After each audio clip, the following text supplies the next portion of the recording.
박미TV의 박미입니다. 자, 이제 은행이 조금 잠잠해지면서 인하를 하기는 어렵다. 예상은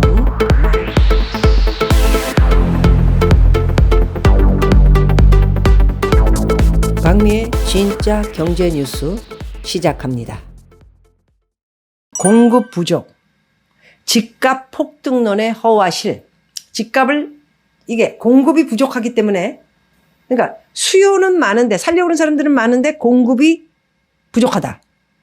이게 살려고 하는 사람 많은데 이게 뭐 살 집이 없다. 그래서 공급이 부족하다. 그래서 집값 폭등론에 대한 허와 실이 집값 2차 폭락의 비밀이다. 이런 내용을 조선일보에서 썼는데 괜찮아서 제가 여러분들 좀 보도록 하겠습니다. 건축비 급등과 이민 수요 등으로 주택가격 폭락은 이미 끝났다.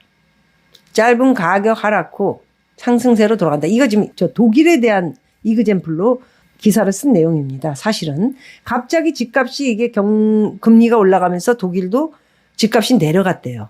그러더니 갑자기 집값이 또 뛰더래. 우리나라처럼 뭐 특례보금자리 대출 뭐 50년 뭐 이거 아닌데도, 그래서 이제 다시 올랐다가 최근에 다시 떨어지는 현상. 그건 무엇일까? 그래서 다른 것보다 공급 수요 되게 중요하죠, 부동산에서. 그런데 저는 사실 그거를, 여기서 중요한 얘기. 오직 부동산에 대해서 얘기하는 사람들을 보면은 공급값 수요. 물론 이제 어느 지역으로 가면은 뭐 공급이 뭐 팔려고 하는 사람이 너무 많아가지고 살려고 하는 사람은 또 다른 데로 가서 사겠다 뭐 이러니까 좀 부족하게. 그것도 들어가겠지만은 중요한 것은 여기에다 들어 있습니다, 사실. 공급 부족, 임대료 폭등 속에서도 공급이 부족해요. 살려고 하는 사람들은 있고, 그리고 임대료도 렌트 뭐 월세죠, 우리나라로. 그게 비싸요. 올랐어, 더.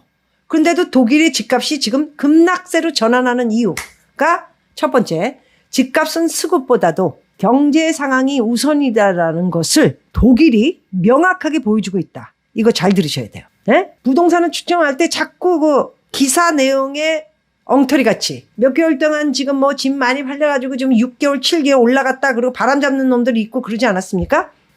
물론 팔린 것도 사실이었어요. 그러나 그거 금매들 나와 있는 거에서 문재인 때 20에서 30% 떨어진 금매들이 다 팔려나간 거예요. 제가 여러 번 말씀드렸잖아. 그럼 중요한 것은 뭐냐? 꼭 집 사고 싶은 애들이 지금 뭐 조금 내린 금매들 사고 내려져 있는 것을 사서 그냥 이거 사버리자. 그리고 사고 뭐 대출도 잘 나오고 요거 조금 지나면, 내가 사람들 만나보면 요거 지나면은 대출 안 준대요. 그래서 겁나가지고 사는 사람들. 굉장히 바보 같은 짓이죠. 경제가 이렇게 안 좋아지고 계속 이자도 올라가고 그런다고 이야기를 하는데도 그거는 들어 처먹지도 않고 그런 짓을 하는 거. 그래서 첫째가 집값은 수급보다 경제 상황이 우선. 경제 상황이 우선. 이 경제가 지금 몇 년 동안 어떻게 돌아갈 것이냐에 대한 상황이 제일 첫 번째다. 그거를 독일 사람들이 지금 보여주고 있는 겁니다. 그 내용이에요. 명확하게 보여주고 있다. 올해 2분기 독일의 국내 총 생산을 증가율이 전 분기 대비 0%에 그치면서 유럽의 병자라는 오명까지 얻고 있다. 유럽이 지금 마이너스죠, 경제. 탈원전을 선언했던 독일은 러시아, 우크라이나 사태로 인한 에너지 가격 상승에 직격탄을 맞으면서 독일 대표 산업인 완성차 업계가 세계적으로 급증하고 있는 전기차 수요를 따라가지 못하는 등 산업계가 전반적으로 경쟁력을 잃고 있다는 평가다. 저는 미국에 있어서 이거 너무나 잘합니다, 제가. 독일차 최고입니다, 세계에서. 에? 근데 전기차가 나오면서 밀렸어요. 많이. 그러면서 이게 지금은 이제 뭐 미국도 만만치 않게 차들이 뭐 엄청난 전기차들을 비롯해서 만들어내고, 일본차, 한국차도 뭐 대단합니다. 제가 그랬잖아요. 전대는 미국에 감사해야 돼요. 아무리 뭐라 그래도. 미국이 있었기 때문에 진짜 현대는 지금의 그런 뿌리를, 전기차를 비롯해 뭐가 되든 간에 여기서 잘 다듬어가지고 유럽으로도 가고 막 이렇게 된 거예요. 그래서 이렇게 이제 밀리면서, 자동차가 밀리면 독일은 팔 게 뭐가 있나요? 생각해 보세요. 독일의 민간경제연구소는 2023년 연간 경제성장률 마이너스를 기록할 것으로 예측. 독일 집값 하락은 경기 침체의 반영이다. 경기 침체의 반영이다. 지금 경기 침체 왔다고 말씀드렸죠? 유럽의 몇몇 곳. 그중에 독일입니다. 그래서 경제 상황에 맞춰서 공급 수요 이따우 거는 그렇게 중요한 게 아니고 지금 상황에 이런 것 지금 자동차에 대한 나라가 이 독일인데 이런 것들이 전부 밀리면서 경쟁력도 있고 이거 어떻게 이제 앞으로 어떻게 가야 되느냐 이제 막막한 지금 상황이에요. 독일은 사실은 굉장히 좋은 차들이 지금 많이 나오고 있고요. 벤츠를 보면은 물론 서울에서 저는 BMW를 선택을 했지만 벤츠가 지금 너무 밀리고 있어요. 제가 보면은 벤츠가 꼴 보기 싫어요. 차가. 전기차도 꼴 보기 싫고. 그러니까 이런 경제 상황이 미끄러지면서 경기 침체가 오면서 사람들이 더욱더 힘들어지는 거예요. 둘째는 모기지 금리의 급등입니다. 금리가 높기 때문이라는 내용이에요. 독일에서 가장 보편적인 10년 모기지 금리가 2021년 1% 전후에서 4%. 4% 전후면 얼마 치솟은 것도 아니에요. 근데 이 사람들한테는 어마어마한 거죠. 이 짠돌이로 유명한 게 독일 사람들이잖아요. 이자 부담이 4배로 늘어나면서 미국의 30년 만기 모기지 금리는 2021년 3%에서 지금 현재 7%, 8%까지 올라가 있죠. 비교도 안 되는 상승 속도는 더 가파르다. 미국이 더 많이 올라가긴 했지만은 이게 독일은 원래 유럽이 이렇게 막 금리가 팍 올라가고 그러질 않아요. 그냥 쭉 이렇게 그냥 이것도 없고 그냥 이렇게 쭉 가는 거. 이거죠. 그런데 이제 이렇게 1%로 이렇게 살아가다가 갑자기 대출 받으니까 4%. 10억이면 400. 1%는 100만 원. 엄청난 거죠. 그래서 모기지 금리 급등에 대한 거. 경제가 안 좋은 경제 상황의 경기 침체 때문에 오는. 세 번째, 자가 보유율이 40%대에 불과할 정도로 독일은 임대 거주 정통이 강하다. 나라에서 다 임대 월세 내고 이런 식으로 다 사는 자가 보유율은 부동산 갖는 사람은 기껏 해봤자 40%. 그런데 이자가 급증하고 경제가 불황 속으로 진입하는 신호가 나오면서 집을 사려는 수요가 완전히 급감했다는 건 아예 없는 거죠. 살 필요도 없고 그냥 조금씩 내면서 그냥 임대하면서 살자. 자기 자산이 없다는 건 뭐죠? 가난하다는 얘기죠. 독일은 되게 가난해지고 있다는 얘기입니다. 독일은 내 집 마련보다는 임대주택에 대해 각종 세제 혜택이 주어지는 데다 은행 빚을 많이 내서 집을 사는 것을 꺼리고 대출 관리도 철저하다.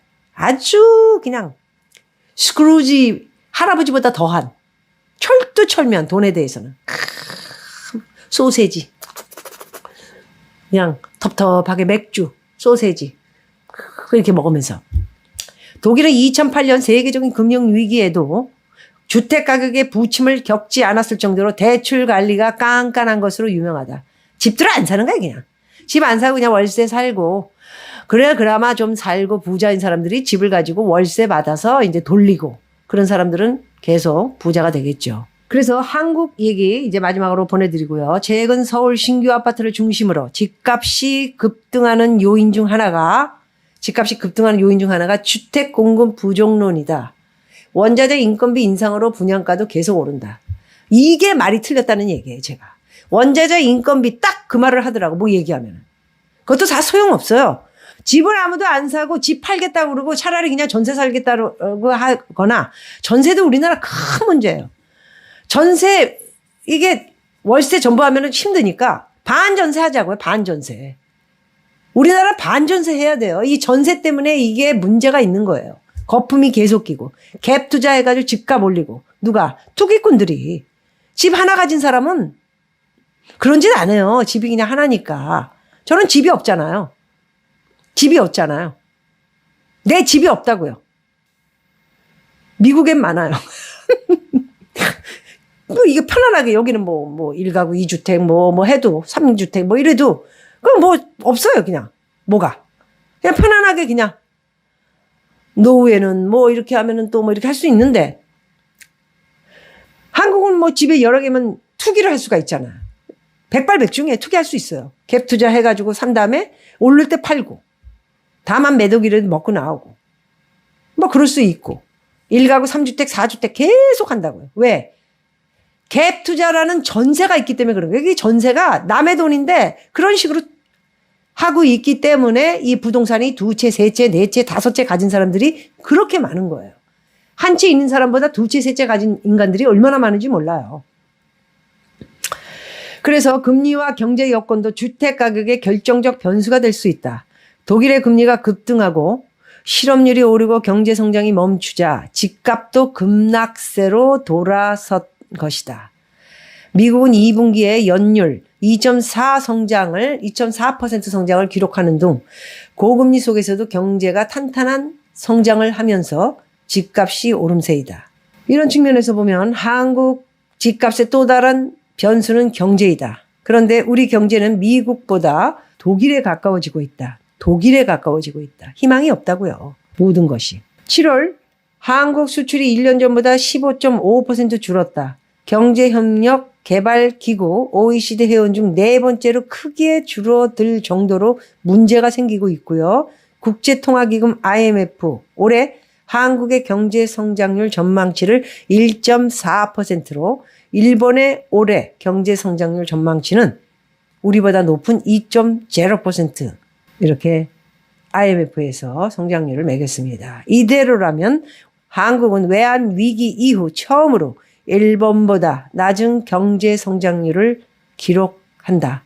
집값을 결정하는 요인은 공급뿐만이 아니라 바로 첫 번째, 경제 성장, 두 번째, 실업률, 세 번째, 금리.